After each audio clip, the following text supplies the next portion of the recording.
शासन किया कितने हजार, याद रखना ये भी। हाँ, कल को आ सकता है प्रश्न।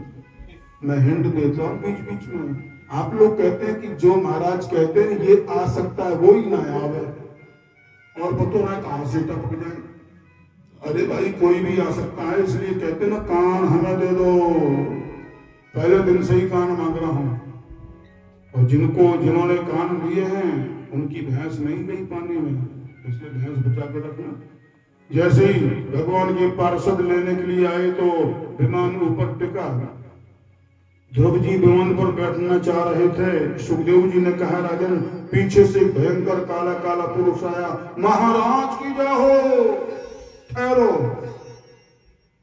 क्यों भाई, हमें क्यों रोक रहे हो विमान पर बैठने से? अरे रुको महाराज, कि तुम हो कौन? मुझे कहते हैं यमराज। अच्छा, यमराज, तो तुम यहाँ क्यों आए हो? महाराज ये विधान है कि जब जीवात्मा संसार को छोड़ता है तो पहले मुझे अपनाता है।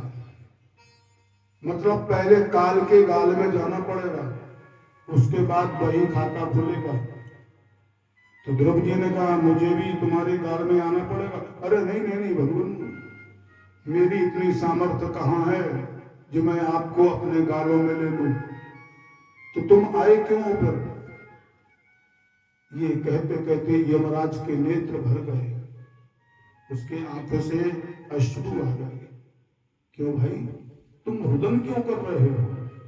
आपके दर्शन करके हमारा मन, हमारी अंतरात्मा खिल उठी प्रभु, क्योंकि मैंने आपकी बहुत चर्चाएं सुनी है।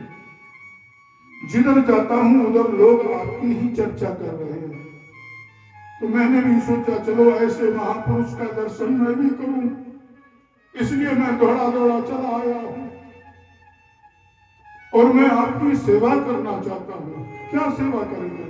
ये बैकुंठ का विमान ऊपर टिका है 3 फुट, क्योंकि धरा पर नहीं उतर सकता, इसलिए आप इस पर बैठेंगे कैसे?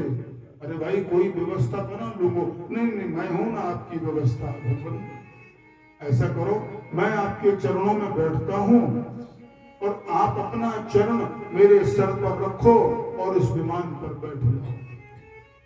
क्या परीक्षित देखा, जो काल हर जीवात्मा के सर पर पैर रखता है, आज उसी काल के सर पर ध्रुव जी ने अपना पैर रखा।